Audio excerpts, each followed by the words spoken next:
In this video, we will look at the executions carried out in the United States in 2026. We'll walk through the crimes that put them on death row, the final words they spoke, and the last meals they requested before facing execution.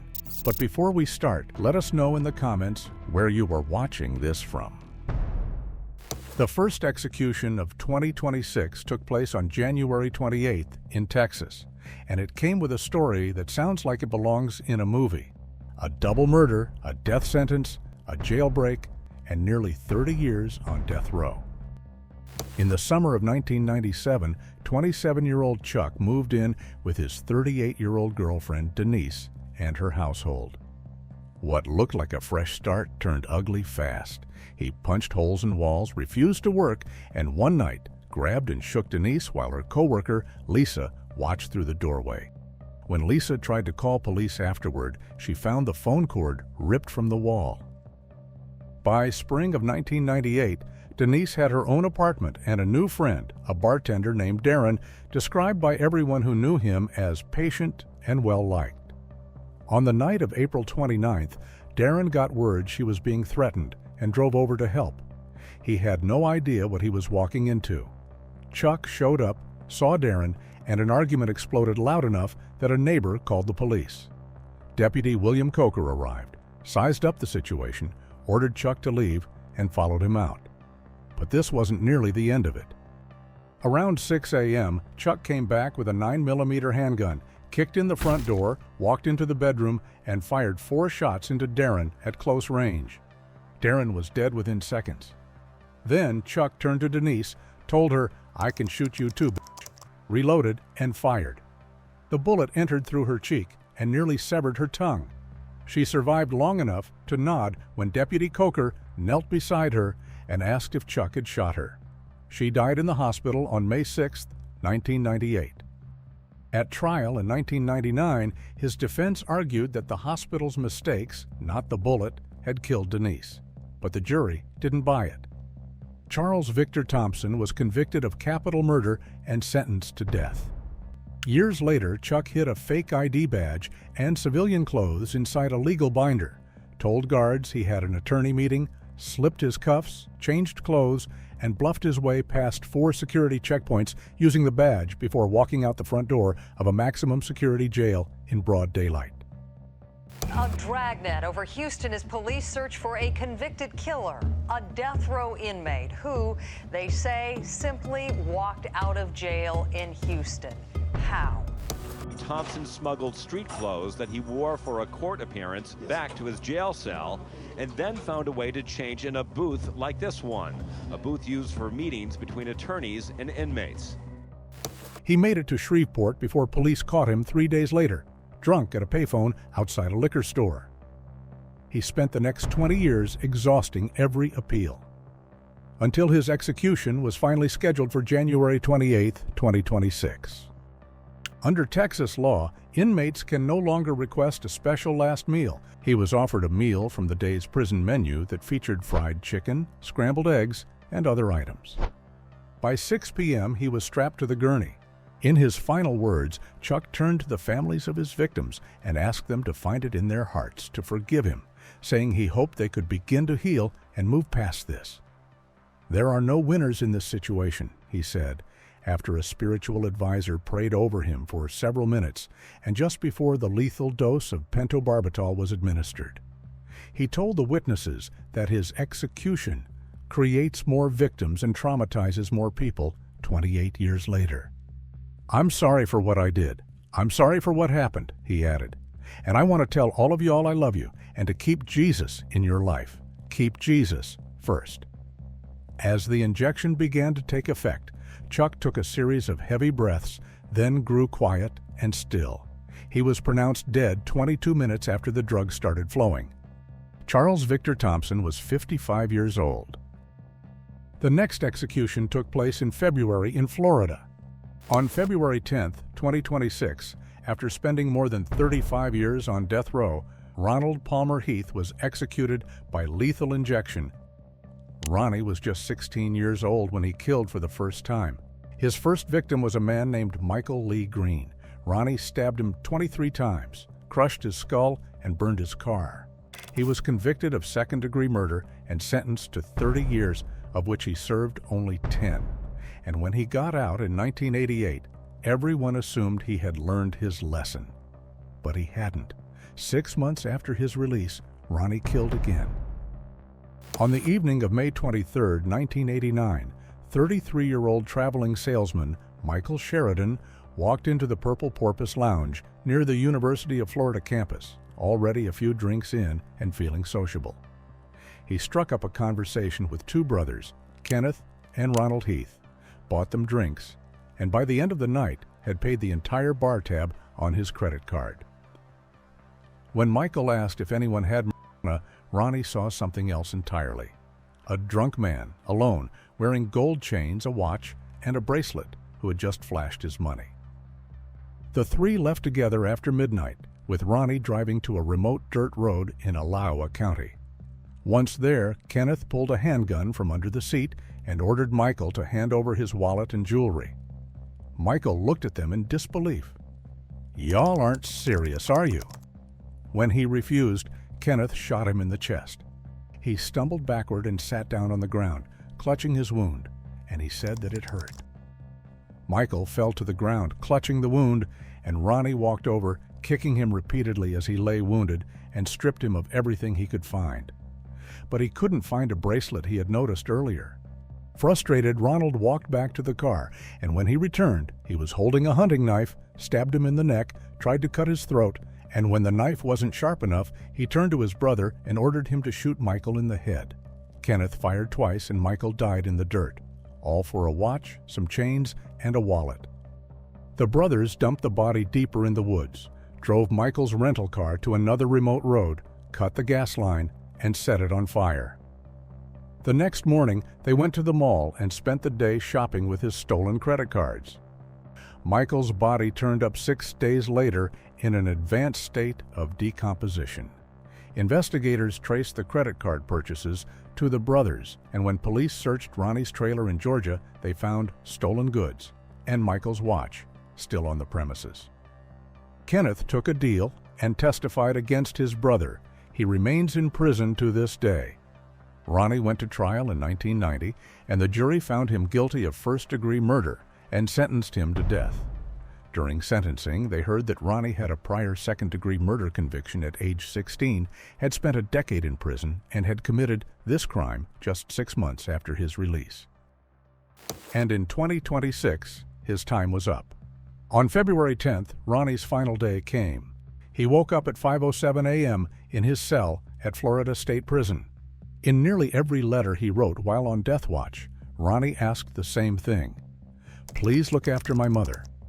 Later that day, 2 people came to say goodbye, his mother and a friend.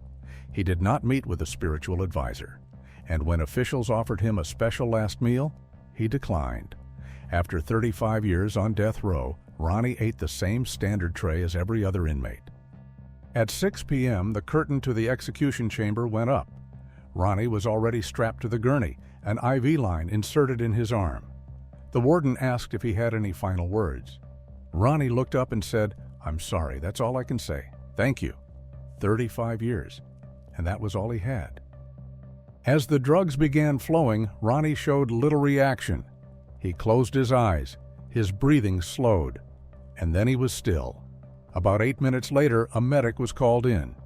2 minutes after that, at 6:12 p.m., Ronald Palmer Heath was pronounced dead.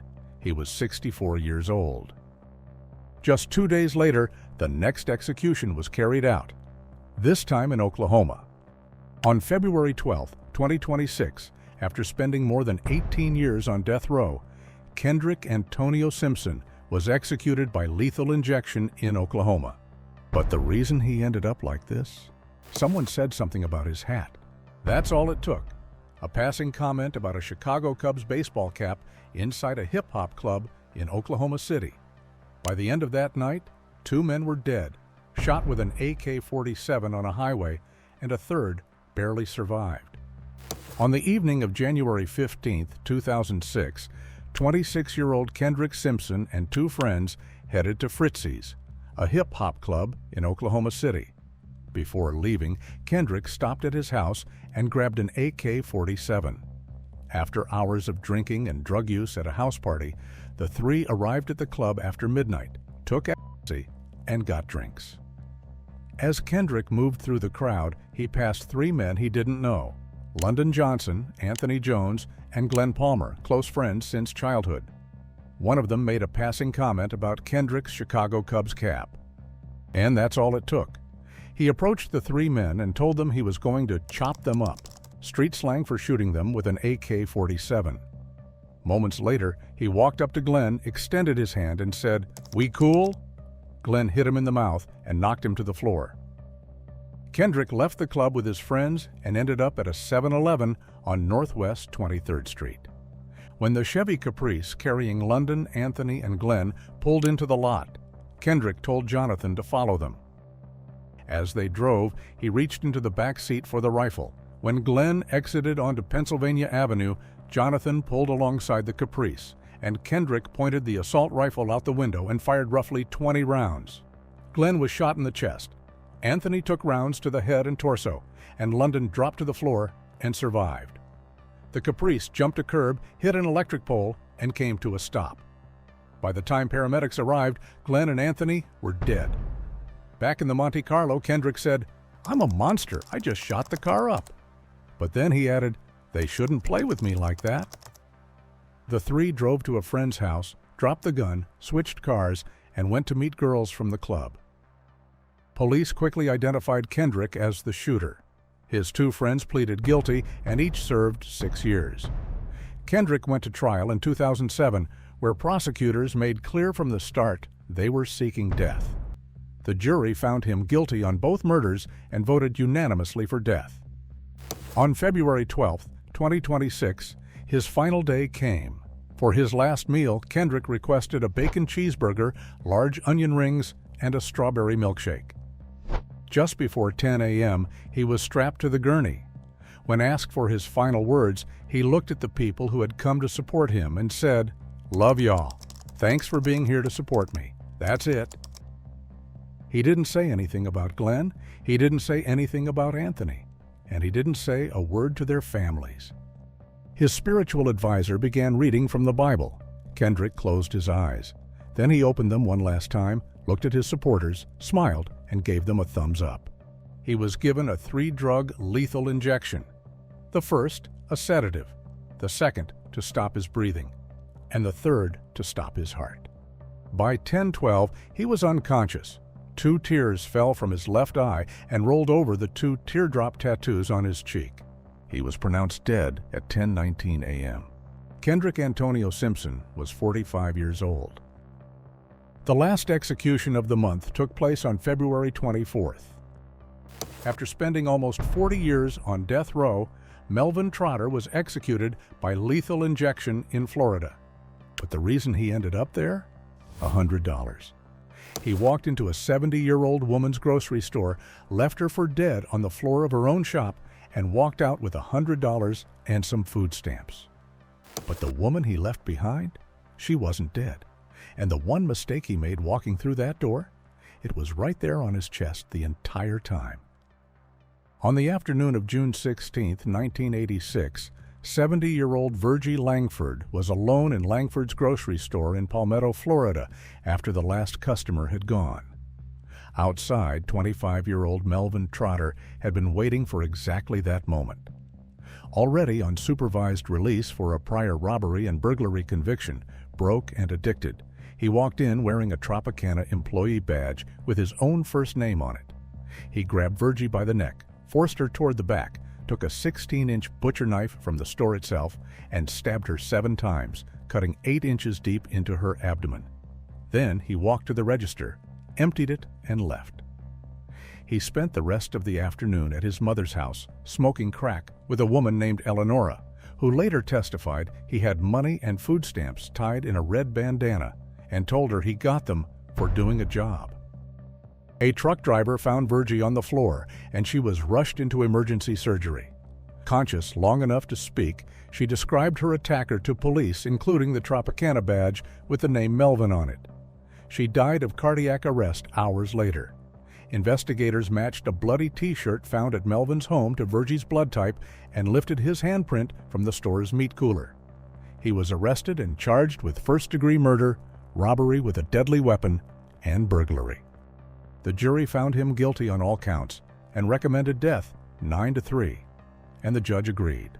Melvin spent nearly 40 years on death row. On February 24, 2026, Melvin's final day came. He woke up at 3:20 in the morning, and according to the Department of Corrections, he remained compliant throughout the day. He had one visitor, but did not meet with a spiritual advisor. For his last meal, Melvin requested fish, rice, cornbread, an omelet, cake, and a soda. At 6 p.m., the curtain to the execution chamber went up. Melvin was already strapped to the gurney, an IV line inserted in his arm. When asked for his final words, Melvin declined to give a statement. No apology, no explanation. Then, 2 minutes later, the drugs began to flow. Within minutes, his breathing grew heavy. His body twitched. And then it slowed. The warden walked over, checked his face, and shouted his name. There was no reaction. A medic was called in at 6:14. Melvin Trotter was pronounced dead at 6:15 p.m. He was 65 years old. A week later, on March 3rd, the next execution was scheduled. But what did Billy Leon Kearse do to end up on death row?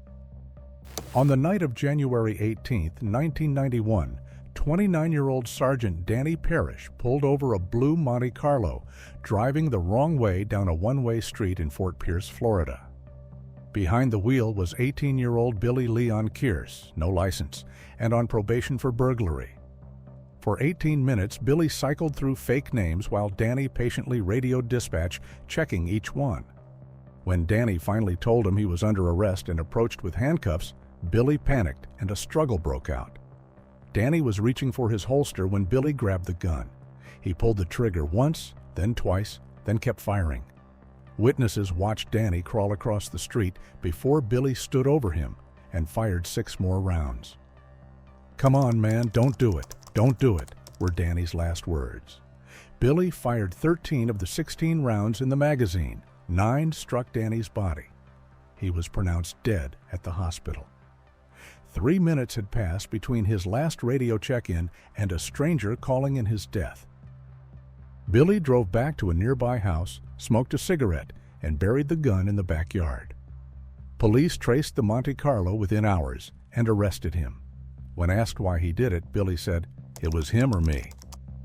Danny Parrish was 29 years old, 2 years into the job, and had already bought a closet full of new clothes for an upcoming promotion to detective.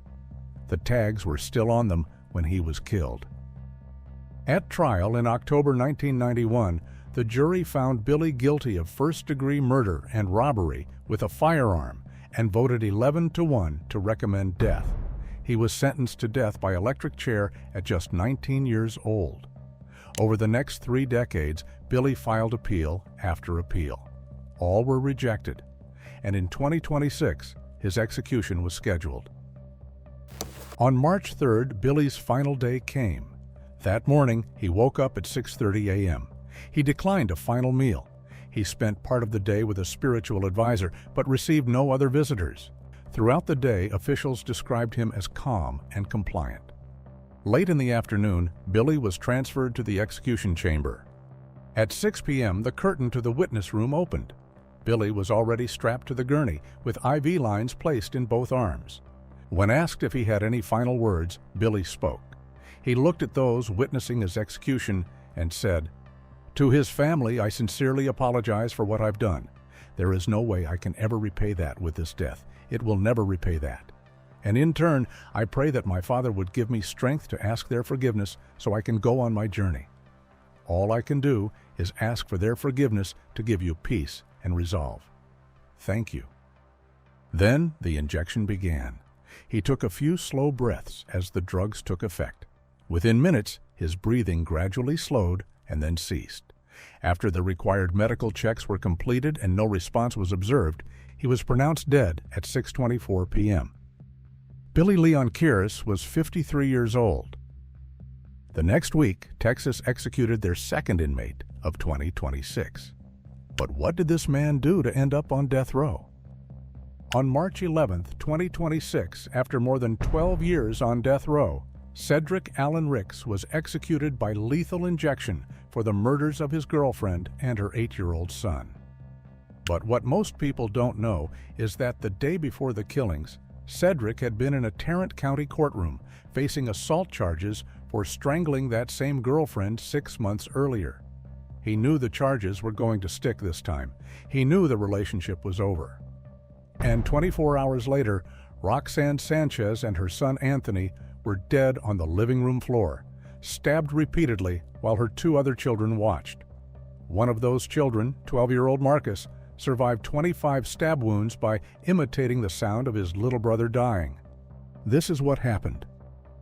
Shortly after 7 p.m. on May 1, 2013, Roxanne Sanchez arrived home from the grocery store at her Bedford, Texas apartment with her 3 sons. Her boyfriend, Cedric Ricks, was already there, and a neighbor heard him screaming expletives in the stairwell before the couple even made it inside. Once the door closed, the argument escalated into screaming.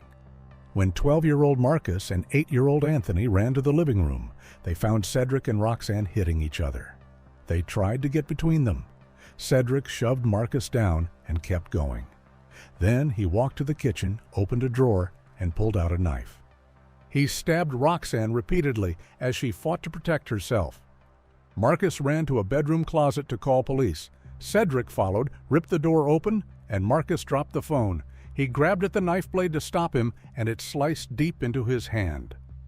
Cedric forced Marcus face down on the floor, held his head with one hand, and stabbed him repeatedly in the back of the neck. Then he shoved 8-year-old Anthony down beside him and stabbed him over and over until Anthony made a gurgling noise and went still. When Marcus tried to get up, Cedric pinned him and started again. Marcus copied the sound his brother had just made, the gurgling of Anthony's final breaths, and played dead. Cedric stopped. He washed the knife, showered, packed his clothes, put 9-month-old Isaiah in his crib, and drove away in Roxanne's car. Marcus lay on the floor next to his mother and brother, too terrified to move until he was certain Cedric was gone. Then he called 911. "My mom's boyfriend killed my mom and my other brother. He stabbed them. He took my mom's car and left." Officers arrived to find Marcus soaked in blood, Roxanne and Anthony dead on the floor, and Isaiah crying alone in his crib. Marcus had lost over 40% of his blood and underwent 8 hours of surgery.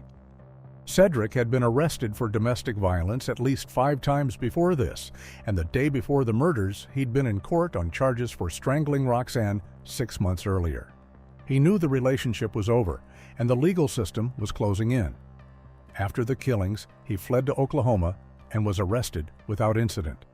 A jailer warned him not to tell anyone why he was there, but Cedric told his cellmates anyway, and they beat him for it. The jury convicted him in 45 minutes. During sentencing, he claimed the whole house had ganged up on him, then told the jury he wanted to die anyway. On May 29, 2014, he was sentenced to death. He spent the next 12 years on death row, becoming a devout Christian and writing letters to supporters around the world. On March 11th, Cedric's final day came. Texas doesn't allow a special last meal, so Cedric ate whatever the rest of the prison was eating that day. Cedric arrived at the Huntsville unit around midday. Prison officials said he was quiet. He turned down the chance to speak with his attorney. Prison records list Cedric as Jewish, but he declined to have a spiritual advisor present. On the other side of a glass window, 7 of his victims' relatives watched. And standing just steps from the gurney, looking through the glass, was Marcus Figueroa. On the back of his neck, visible above his shirt collar and below his hair, were several scars from that night. When the warden asked Cedric if he had a final statement, he spoke. "I want to say that I'm sorry for taking Roxanne and Anthony from y'all," he said. "I'm glad to be able to speak to tell y'all that face to face." He said he hoped that one day his victims' relatives would find it in their hearts to forgive him. Then he turned his words to Marcus. "I always thought about you, and I'm sorry that I took your mom and your brother away. I hate that you had to experience that. I just can't imagine, but I'm truly sorry for what I've done, and I wish y'all peace and joy as much as you can, but I'm sorry. That's all I can say." His voice cracked. He said he hoped to find Roxanne and Anthony in heaven and tell them he was sorry face to face. "I hope y'all go in peace. I really do. I'm sorry," he concluded. Then the lethal dose of pentobarbital began to flow. Cedric took 19 quick breaths. Then he made 10 snoring sounds. Seconds later, a few intermittent gurgles, and then all movement and all sound stopped. He was pronounced dead at 6:55 p.m. Cedric Allen Ricks was 51 years old. 6 days later, the next execution was scheduled. On March 17, 2026, after spending more than 16 years on death row, Michael Lee King was executed in Florida for the kidnapping, rape, and murder of 21-year-old Denise Amber Lee. 5 911 calls were made on January 17, 2008. Her husband called when he found their 2 babies alone in a crib and Denise missing. Michael's own cousin called after hearing a woman scream from the back seat. The cousin's daughter called right after and gave police Michael's name and address. Denise herself called from her kidnapper's phone, begging the dispatcher for help. And a stranger at a traffic light called after watching a hand bang against the car window while someone screamed inside. 5 calls, 5 chances to save her, and not a single one brought help in time. On January 17, 2008, a neighbor of Nathan and Denise Lee watched a green Camaro circle the block 4 or 5 times before pulling into the driveway of Nathan and Denise Lee. 10 to 15 minutes later, the car was gone. And so was Denise. Denise Amber Lee was 21 years old, married to Nathan since 2005, and mother to 2 boys, Noah, age 2, and Adam, 6 months old. That morning, Nathan had called her during his lunch break and everything seemed fine. But when he came home around 3:30 p.m., she was gone. He immediately called 911. Northport Emergency? Yes, I'm at 7912 Latour Avenue. I just got home from work, and my wife, I can't find her. My kids were in the house, and I don't know where she is. I've looked every single place. Everything looked normal. It's just the only thing that wasn't normal was the fact that obviously Denise wasn't there. The green Camaro was later traced to a man named Michael Lee King, a 36-year-old unemployed plumber who lived in Northport. He had no connection to Denise. He had simply driven by her home, spotted her outside with her children, and came back for her. Michael took Denise to his home where prosecutors later described finding a room, a bedroom prepared in advance, mirrors repositioned on the walls, duct tape, pillows, and blankets on the floor. He bound her wrists and sexually assaulted her. Then he forced her into the back seat of his Camaro, covered her with a blanket, and drove to his cousin Harold's house to borrow a flashlight, a gas can, and a shovel to fix his lawnmower. As Harold walked away, he heard a woman scream from inside the car, "Call the cops!" Harold initially assumed it was just Michael having trouble with a girlfriend. But something didn't sit right. When Harold approached, he saw Michael pushing someone's head down into the back seat. He went back inside and told his teenage daughter, who called 911 immediately. I just got a call from my dad, and his cousin came over his house with a girl in the car. He borrowed a shovel, a gas tank, and something else. What's the cousin driving? A green Camaro. What's the cousin's name? Mikey King. Harold drove to Michael's house to verify the lawnmower story, but there was no lawnmower. He then called 911 himself. While still in the back seat, Denise got hold of Michael's phone and dialed 911. What followed became one of the most haunting recordings in American criminal history. For several minutes, she spoke while pretending to address her captor, her voice breaking as she pleaded for her life. "I'm sorry, I just want to see my family. And my name is Denise. I'm married to a beautiful husband, and I just want to see my kids again." Her last word to the dispatcher was, "Help me." Then the line went dead. At a traffic light on Highway 41, a woman named Jane Kowalski pulled up beside the Camaro and heard screaming she later described as the most horrifying sound she had ever heard. She watched a hand rise from the back seat and bang against the passenger window. She also called 911 and gave a detailed description of the car and its direction. But help never came. That evening, troopers stopped the Camaro on an I-75 on-ramp. Michael stepped out wet from the waist down, shoes caked with mud, and wearing a different shirt than witnesses had described. In his pocket was a phone with the battery and SIM card removed. On the back seat, a gas can, a blanket, and a heart-shaped ring, the one Nathan had given Denise on their first Valentine's Day. Denise was not in the car. The next morning, investigators found disturbed earth near Plantation Boulevard. At 3 feet down, they found Denise, naked, lying on her side in a fetal position with a single gunshot wound to the head. The gun had been pressed against her skull when it fired. The medical examiner found aspirated blood in her lungs, meaning she had continued to breathe for some time after the shot. But during questioning, Michael tried to claim he was a victim too. "I got hijacked," he told detectives. "I tried to put 911 on the phone and everything."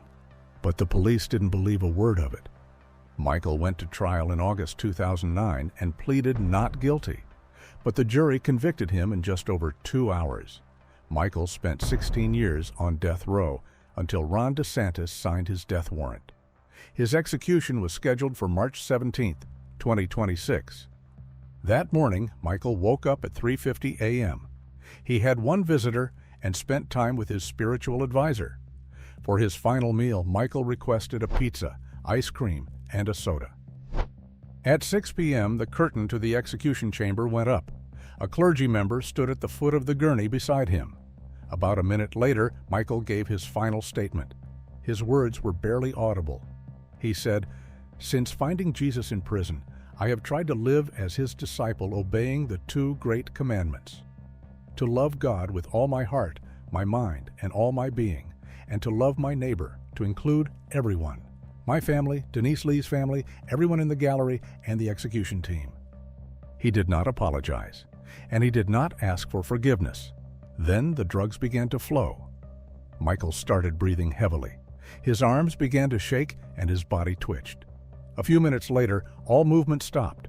The warden walked over, shook him, and yelled his name. But there was no response. A medic was called in. He was pronounced dead at 6:13 p.m. Michael Lee King was 54 years old. The next execution was carried out on April 21st, when Chadwick's final day came after spending 34 years on death row. This is what he did. On September 5, 1990, 56-year-old Marla Sather came home early from her lunch break at Harris Corporation in Palm Bay, Florida, and walked in on her 22-year-old next-door neighbor, Chadwick Willacy, going through her things. Her husband had died of cancer just 2 months earlier, and she was still adjusting to life alone. Chadwick had mowed her lawn before. She knew him. She always waved to him in the driveway. When she found him in her home that afternoon, he didn't run. He bludgeoned her with a hammer and a squeegee, bound her wrists and ankles with wire and duct tape, and strangled her with an iron cord so forcefully that part of her skull was physically dislodged. But she was still alive. Then he took her ATM card, drove her dead husband's car to her bank, and withdrew $200 from her account while she lay tied up inside the house. He drove back, hid the car around the block, and spent the next several hours making trips between her home and his, loading stolen items: a VCR, a television, a shotgun. Then he came back to finish it. He disabled every smoke detector in the house. He retrieved a gas can from the garage, doused Marlis's body with gasoline, positioned an oscillating fan at her feet to feed oxygen to the fire, and struck a match. The medical examiner later found soot in her trachea. Marla Sather did not die from the beating or the flames. She died inhaling the smoke of her own burning body. She was conscious when he lit the match. Chadwick walked out the door and went home. The investigation closed quickly. His fingerprints were on the fan and the gas can. ATM security footage placed him at her bank with her dead husband's car visible in the frame. Witnesses had seen him near the house that day, and his own girlfriend found a woman's check register in his wastebasket and called police. Officers recognized it immediately. It belonged to Marlis. When they searched his home, they found her jewelry, her coins, and clothing stained with blood consistent with her type. He was convicted of first-degree premeditated murder, burglary, robbery, and arson. The jury recommended death 9-3. His sentence was later vacated on a legal technicality, and a second jury voted 11-1 for death in 1995. On April 21, 2026, after more than 34 years on death row, Chadwick Willacy was executed by lethal injection in Florida. That morning, he woke up at 5 a.m. He received visits from his mother, 2 sisters, and a cousin. He did not meet with a spiritual advisor. For his last meal, Chadwick requested chicken, tater tots, ice cream, and pie. The curtain to the execution chamber went up at the scheduled 6 p.m. time, and the lethal injection got underway 2 minutes later after Chadwick made a brief statement. He apologized to his own family and friends and urged his brothers on the row to stay strong. He maintained his innocence, saying that he would never kill his friend. To the victim's family, "I hope this brings you peace. If it does, that's good," he said, "but this is not right." Shortly after the lethal injection began, a warden shook Chadwick and shouted his name, but there was no response. His skin began to turn gray, and a medic eventually entered the chamber to examine Chadwick. He was pronounced dead at 6:15 p.m. Chadwick Willacy was 58 years old. Just 9 days later, the next 2 executions were scheduled. Both Florida and Texas executed a man named James. But what did they do? On April 30th, 2026, after spending nearly 50 years on death row, James Ernest Hitchcock was executed by lethal injection in Florida. He was 70 years old. But the reason he was there? He raped a 13-year-old girl, his own niece, in his brother's house. And then he killed her so she wouldn't tell anyone. His brother had taken him in off the street when he had nowhere else to go. And James thanked him by destroying his family. This is what happened. On the night of July 30th, 1976, 20-year-old James spent the evening watching television with his brother Richard's family in Winter Garden, Florida, then left to drink and smoke marijuana with friends. He returned around 2:30 a.m., climbed through a dining room window, and walked down the hall to the bedroom of Richard's 13-year-old stepdaughter, Cynthia. James had been living under their roof for 2.5 weeks, taken in by Richard when he had nothing. This is what he did with that second chance. He raped her. When Cindy said she was going to tell her mother and started yelling, James grabbed her by the neck, dragged her outside, beat her, and choked her until she went quiet. Then he shoved her body into some bushes, went back inside, showered, and went to sleep. When the family realized Cindy was missing the next morning, James helped organize a search party. But he knew exactly where she was. Police focused on him almost immediately, and on August 4th he confessed in detail, step by step, in his own words. The autopsy confirmed everything. Recently torn semen, sperm found in her body, and bruising and cuts across her face. Cindy's sister Deborah also testified that before the murder, James had told them directly that he would rape and kill Cindy. First, he said it out loud. Then he did it. But at trial, James recanted everything. He told the jury Cindy had consented and then pointed his finger at Richard, the brother who had taken him in, claiming Richard had walked in on them having sex, flown into a rage, and strangled Cindy himself.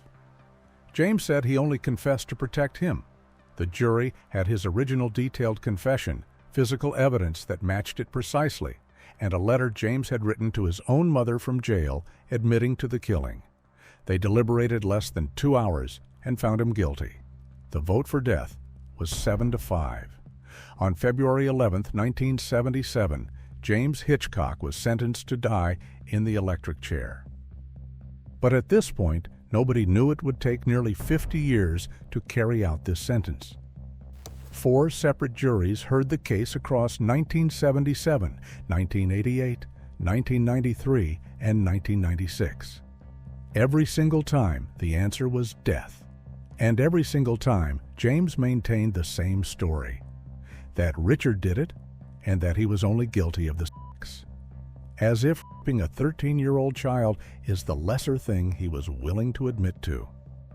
He was one of the longest-serving inmates on the row. And then, on March 31st, 2026, Governor Ron DeSantis signed the death warrant. The execution was set for April 30th. After 49 years and 9 months on death row, James Hitchcock was about to face the end. On the morning of his execution, James woke up at 4:45 a.m.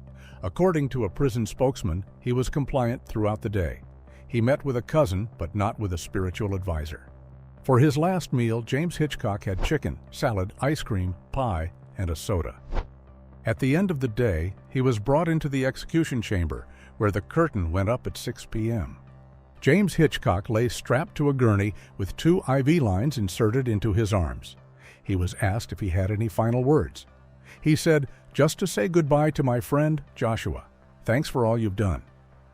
Then he lifted his head toward a man sitting in the front row of the gallery. The man raised his hand, and those were the last words James Hitchcock ever spoke. Not a word about Cindy, no apology, no remorse. After 50 years, his last breath was a goodbye to a friend. The warden gave the signal, and the drugs were administered. At 6:12 p.m., 12 minutes after the injection began, James Ernest Hitchcock was pronounced dead. He was 70 years old. Just an hour later, the next James was strapped to the gurney. Let's find out what he did.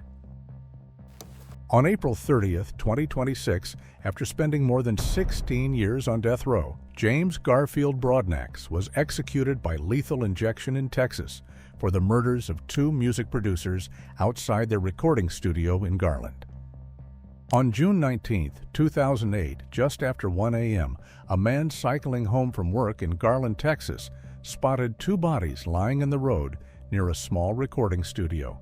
Stephen Swan and Matthew Butler were Christian music producers who had been working late, just the 2 of them. Stephen had been shot in the head and chest. Matthew had been shot multiple times. No witnesses. Whoever did it was already gone. Later that same day, 19-year-old James Broadnax arrived at a Dallas apartment where he had been staying and started bragging.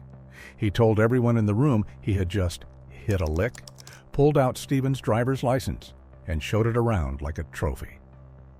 Then he and his cousin, Demarius Cummings, got into Stephen's Ford Crown Victoria and drove off to sell it. 15 minutes later, one of the people in that apartment saw a news broadcast about a double homicide in Garland, recognized the details, and called police. That evening, officers in Texarkana spotted the Crown Victoria, ran the plates, found the registration didn't match, and pulled it over. James was calm, coherent, and arrested on the spot. 4 days after his arrest, James sat in front of a television camera inside the Dallas County Jail, looked into the lens, and laughed about it all. We robbed them. I killed them. How much I popped they... What did you think when the police caught up to you? What I think? When they hit the lights, I said, damn, and started laughing, you know what I'm saying? Just like I'm doing now. And looked them in their face with a big smirk. Y'all ain't got on me, dog. You killed 2 young men now. Better they life than mine. Do you have any remorse? None whatsoever. Do it look like? Just can't believe you're killing people and you're laughing about it. Yeah.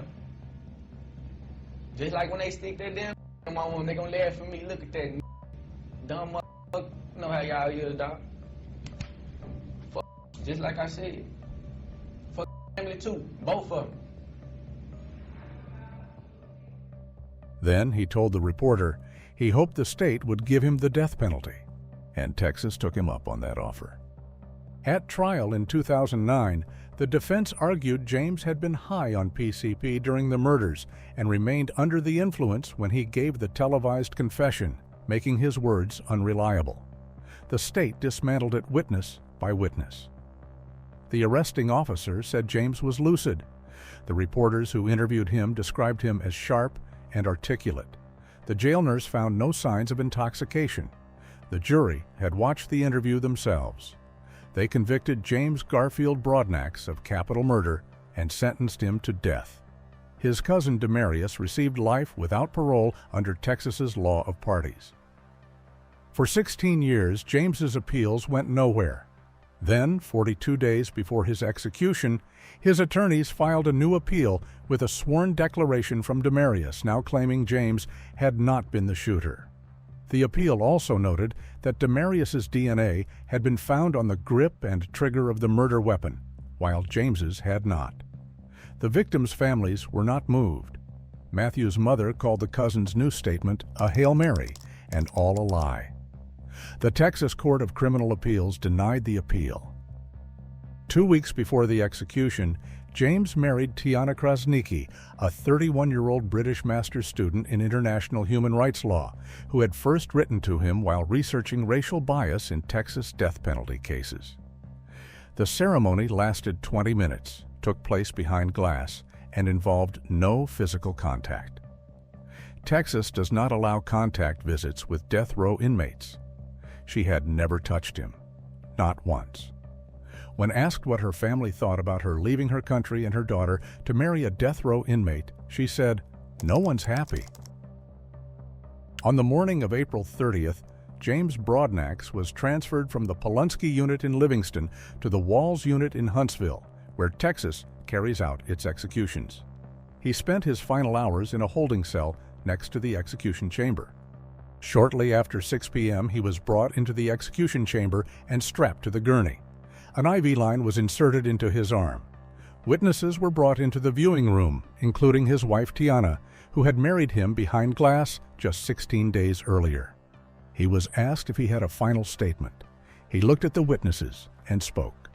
"To the family, I prayed for years that any of my choices would create heaviness in your heart and burdens on your spirits," he said. "I prayed to God for your forgiveness. Despite what you think about me, I hope to God that prayer was answered." Then his tone shifted. "But no matter what you think about me, Texas got it wrong. I'm innocent. The facts of my case should speak for itself, period. Let this moment be what finally sparks the revolution that will be televised. None of it was worth it." He turned to Tiana. "Queen, I love you. My promise still stands. It always will. Keep fighting. Stay strong. Put God first. Never stop believing. I love you forever and a day. Peace, love, and light. That is what I stand for. God bless you all." The drug started flowing, and as it entered his veins, James was still talking. He urged his supporters to keep fighting. "Don't give up," he said. Then, mid-sentence, a gasp. He shook his head briefly. And then all movement stopped. His wife Tiana pressed against the witness room glass, crying out, "I love you," as he lost consciousness. She had to be assisted out of the viewing area by officials. James Garfield Broadnax was pronounced dead at 6:47 p.m. He was 37 years old. Up next was Raymond Johnson just 2 weeks later. On May 14, 2026, after spending more than 16 years on death row, Raymond Eugene Johnson was executed by lethal injection in Oklahoma. He was 21 years old when he killed for the first time. Shot a man through a car window during an argument in Oklahoma City. He pleaded guilty to manslaughter and received a 20-year sentence, but he only served 9 of them. 2 years after being paroled, Raymond killed again. On the evening of June 22, 2007, Raymond had his new girlfriend Jennifer drive him past his ex-girlfriend's Brooke Whitaker's workplace to confirm she was there, then past her house to confirm it was empty. He said he needed to collect clothes. Jennifer dropped him off and drove away. He wasn't there for his clothes. Brooke was 24 years old and the mother of Raymond's 7-month-old daughter, Kaya. She had filed a restraining order against him 2 months earlier after he threatened to kill her more than 10 times. The order was dropped when neither party showed up to the hearing. Soon after, Raymond moved back in and moved out again after he got another woman pregnant. When Brooke came home in the early hours of June 23rd and found Raymond inside, they argued. She grabbed a knife. He grabbed a claw hammer and hit her in the head. She fell and asked him to call 911, but he didn't. Instead, he hit her 5 more times. Her skull fractured in multiple places. Parts of her brain were exposed. She had defensive wounds on her hands, and still she was conscious, still talking. She told him her head felt like it was going to fall off. She begged him to call for help. She begged him to let her mother come get Kaya. She promised she wouldn't tell police. She said anything she could think of. Raymond told her no, he didn't want to go back to prison. Then he told her she deserved to die and left her on the floor. Prosecutors believe Brooke remained conscious for up to 6 hours. Then Raymond went to the shed, found a gasoline can, came back inside, and doused Brooke with it. Then he walked to the room where Kaya was sleeping and doused his own baby. He lit a dish towel, threw it on Brooke, and walked out the back door. Firefighters arrived at 11:11 a.m. Inside the smoke-filled house, they found Kaya on the living room floor. Her mouth, eyelids, and nose were melted shut. The medical examiner confirmed she had not died from smoke inhalation. She burnt to death. In a side room, they found Brooke partially under a bunk bed, no pulse. Paramedics restarted her heart on the way to the hospital, where she was pronounced dead shortly after arrival. By that afternoon, Jennifer had already told investigators everything. At trial in June 2009, the jury convicted Raymond on all counts and sentenced him to death for both murders. The claw hammer, bloody clothes, and Brooke's wallet had all been recovered from a dumpster. Charred debris tested positive for gasoline. Cell phone records placed calls from Brooke's phone to Jennifer's number just before the fire was reported. And Raymond had given a voluntary recorded confession hours after the murders.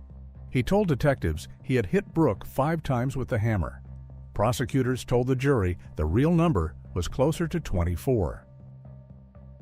On the evening before his execution, Raymond requested a last meal consisting of 12-piece boneless chicken, a pint of gizzards, a side of fried pickles, 4 packets of hot sauce, and 4 packets of ranch dressing. On the morning of May 14, 2026, Raymond Eugene Johnson was led from his holding cell to the execution chamber at the Oklahoma State Penitentiary in McAlester. He was strapped to the gurney, and an IV line was inserted into his arm. He was strapped to the gurney, and when asked if he had any final words, he looked toward the witnesses and said, "To Brooke and Kia and your family, I want to apologize for my actions and the pain I caused you. I hope people can speak your names without my name attached to it. I hurt you. One day, I hope you can forgive me." His spiritual advisor, Kurt Borgman, then began reading scripture. As he spoke, a single tear rolled out of Raymond's left eye.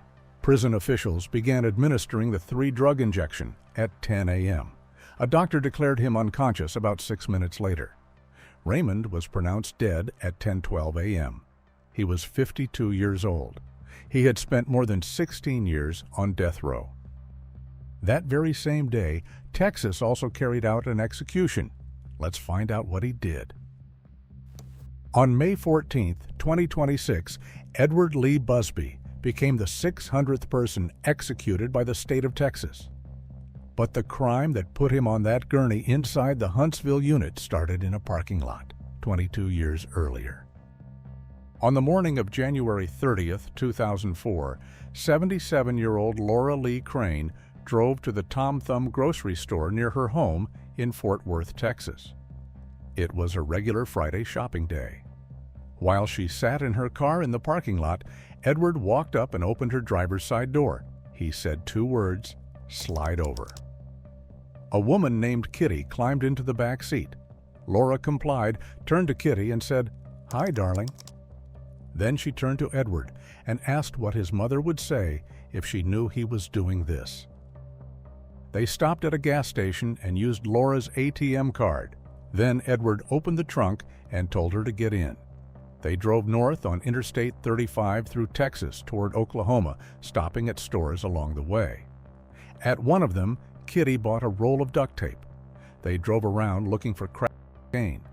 And at some point during those 36 to 48 hours, with Laura still locked inside the trunk, Edward wrapped that duct tape around her face, layer after layer, over her nose, over her mouth, over everything. The medical examiner later testified that approximately 23 feet of duct tape had been applied with enough force to physically push Laura's nose sideways from its natural position. She suffocated slowly, sealed inside the trunk of her own car, while Edward drove through rural Oklahoma. When they discovered she was dead, they wrapped her body in a motel bedsheet and dumped it down an embankment off an Interstate 35 service road near Davis, Oklahoma. Then they kept driving north in her car. 2 days after the abduction, an Oklahoma City officer pulled Edward over for traffic violations. He was still behind the wheel of Laura's car. Over the following days, he gave investigators multiple conflicting statements before eventually leading them to Laura's body himself. He admitted to the abduction and the killing, but pointed the finger at Kitty, claiming she had been in control and had told him to tape Laura's face. Kitty told detectives the opposite. The physical evidence settled it. Only Edward's fingerprints were on the duct tape. Kitty pleaded guilty and received life in prison, while Edward got death. Texas abolished the special last meal program in 2011. Edward was not allowed to choose a final meal. On the day of his execution at the Huntsville unit, he ate whatever was served to the rest of the prisoners that evening. On the evening of May 14, 2026, Edward Lee Busby was led from his holding cell to the execution chamber. He was strapped to the gurney. When the warden asked if he had a final statement, Edward spoke directly to Laura's family members watching through the witness room window. "Sir, ma'am, I am so sorry. I ask that you please don't hate me, and that you can find it in your heart to forgive me for the part that I played in what happened to her. Miss Crane was a lovely woman. I never meant anything bad to happen to her." He said he wished he could take it all back. He said he had no right to get in that car. He turned toward his sister, who was praying on the other side of the glass, and told her to find a church and pick up her cross. "I'm here because this is the will of God," he said. Prison officials began administering the lethal dose of the sedative pentobarbital. Edward took a sharp breath on the gurney, closed his eyes, and gasped. Then he made snoring sounds that grew progressively quieter inside the chamber. Within 40 seconds, all movement stopped. Edward Lee Busby was pronounced dead at 8:11 p.m. He was 53 years old. He was the 600th person executed in the state of Texas since 1982. 6 days later, Arizona carried out its first execution of 2026. On May 20th, 2026, Leroy Dean McGill was executed in Arizona. He had spent more than 21 years on death row for dousing a 20-year-old man in gasoline and setting him on fire inside a Phoenix apartment. But the reason Leroy ended up on death row started with something far smaller. Someone accused him of stealing a shotgun, and Leroy decided that was worth killing over. In the summer of 2002, 39-year-old Leroy and his girlfriend Yona had recently been kicked out of a cramped Phoenix duplex after being accused of stealing a shotgun. The accusation came from 20-year-old Charles Perez, who shared the small space with several others. Leroy didn't let it go. On the night of July 12th, around 3:30 a.m., Leroy walked back to the duplex. Outside, he ran into a resident named Eddie Keith and told him to get his wife and daughters out. He said he was going to teach Charles a lesson, that it was too late for Charles, and that if anyone talked, he would know who said something. Then he looked at Eddie and mentioned his pretty little girls. Eddie grabbed his family and ran. Leroy had come prepared. Before leaving, he had mixed pieces of a styrofoam cup into gasoline, believing it would create a paste-like substance that would cling to skin and be harder to extinguish. Inside the apartment, Charles and his girlfriend Nova were sitting on a couch near the front door. Leroy told Charles he shouldn't talk behind people's backs. Then he poured the gasoline over both of them and threw a lit match. They were engulfed almost instantly, running and screaming from the apartment. The fire spread through the duplex into the adjoining unit. Charles and Nova were rushed to the hospital with third-degree burns covering more than 75% of their bodies. Charles died the next day. Nova survived. While still in the hospital, barely alive, burned over 3/4 of her body, she told her nurse the name of the man who had set her on fire. At trial in October 2004, she testified about exactly what happened and showed the jury the injuries she still carried. The defense presented testimony about Leroy's childhood, fractured between foster care and reform schools, his chronic methamphetamine addiction, and his psychological dependence on Jonah. The jury heard all of it. Then the prosecution added one more detail. While awaiting trial in jail, Leroy had tried to have a witness killed. The jury returned a sentence of death. Every appeal over the next 21 years was denied. Arizona scheduled his execution for May 20th, 2026. On the evening before his execution, Leroy was served his final meal. He had requested onion rings, bread and butter, cottage pie, a green salad, and a slice of chocolate cake. The next morning, at 10:01 a.m., he was brought into the execution chamber. He was dressed in white. At 10:04, the curtain to the witness room opened. A spiritual advisor was with him. Before the procedure began, Leroy was given the opportunity to make a final statement. He looked around the room and said, "I just want to thank everyone for being so accommodating and nice." And then he said, "I'm going home soon." Those were his last words.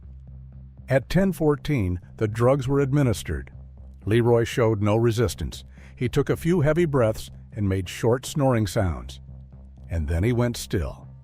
Leroy Dean McGill was pronounced dead at 10:26 a.m. He was 63 years old. The very next day, Florida executed the last man of May. But what did he do? On May 21st, 2026, after spending 20 years on death row, Richard Knight was executed by lethal injection at Florida State Prison. But the reason he ended up on death row? His cousin's girlfriend asked him to move out of her apartment. She told him he could leave in the morning. Instead, Richard went for a walk. Then he came back. And before the night was over, a mother and her 4-year-old daughter were dead on the floor of their own apartment. The mother was 6 weeks pregnant with her second child.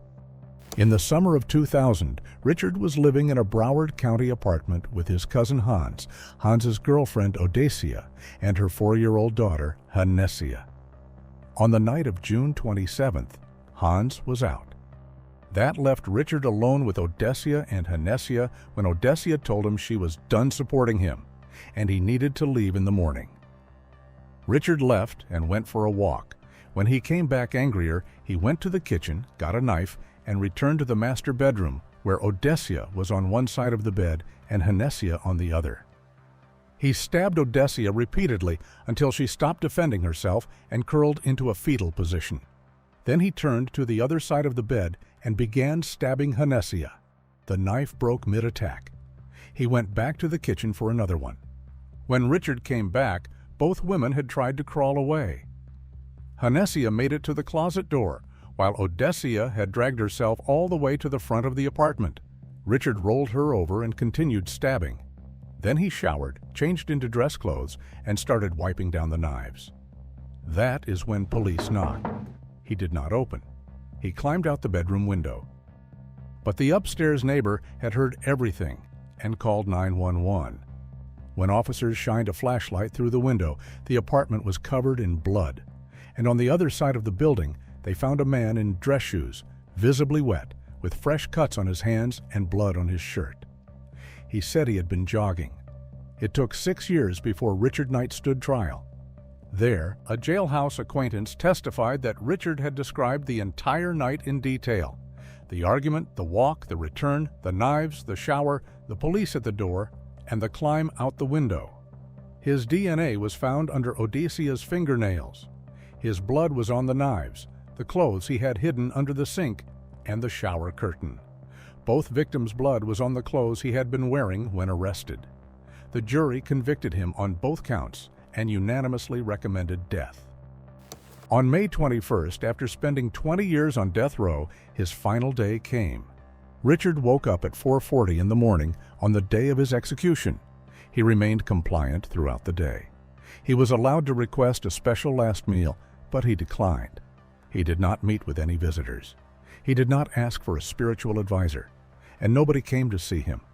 Or maybe nobody wanted to. At 6 p.m., the curtain to the witness room went up. Richard was already strapped down with his arms extended and an IV line in place. The warden asked if he wished to make a final statement. Richard looked up and said, "I want to give thanks to Yahweh, who is the Most High." Yahweh is the Hebrew name for God.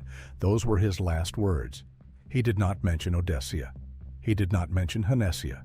And he did not apologize. The execution process began immediately after. Richard closed his eyes and barely moved as the drugs entered his system.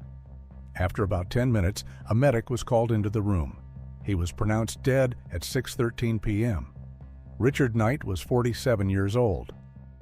Richard Knight's execution closed out the month of May, but June opened with a case that might be even harder to sit through, because Andrew Lukehart had already been convicted of harming a child before any of this happened. He got probation, and while he was still serving it, he did it again. On June 2, 2026, after spending 30 years on death row, Andrew Richard Lukehart was executed in Florida. He had moved in with a single mom named Misty Rue and her 2 little girls while still on probation. The youngest was 5-month-old Gabrielle Hanshaw. On February 25, 1996, Misty put her sick 2-year-old down for a nap and stayed with her. Andrew offered to watch the baby. A short time later, he came to get a clean diaper. Misty told him the wipes were in the den. He walked out with the diaper and Gabrielle, and that was the last time Misty saw her daughter alive. Around 5 o'clock, Misty heard a car door and an engine. She got to the window in time to see Andrew pulling out of the driveway in her car. She searched the house, but the baby was gone. 30 minutes later, Andrew called from a convenience store and told her a man in a blue Chevy Blazer had walked into the house and taken Gabrielle. And then he said if anything happened to that baby, he was going to kill himself. Misty immediately called 911. A helicopter went up over Jacksonville. Search teams spread across the area looking for a blue Blazer that didn't exist. Miles away in rural Clay County, a Florida Highway Patrol trooper standing outside his own house heard the helicopter and called in to ask what was happening. While he was on the phone, a shirtless, shoeless man walked out of the dark through a ditch across his yard with his hands in the air. He said, "I'm the one they're looking for." The trooper asked where the baby was. Andrew said, "I don't know what the hell you're talking about. Read me my rights." Misty's car was found a block away, engine running, doors unlocked, no baby inside. Over the next 18 hours, Andrew couldn't stop talking and couldn't keep his story straight. The next day, he finally caved and told the truth. He gave directions to a pond off Normandy Boulevard. Gabrielle was found floating there, still wearing the same dirty diaper Andrew had claimed to be changing when she died. He had never changed it. At trial, the medical examiner testified to 5 separate bruises across Gabrielle's skull, 2 fractures in 2 different locations, each caused by its own blow, and fresh bruising on her hand and arm from just before she died. When the prosecutor asked how much force it takes to fracture a skull, the doctor's answer was simple: the force of a fist.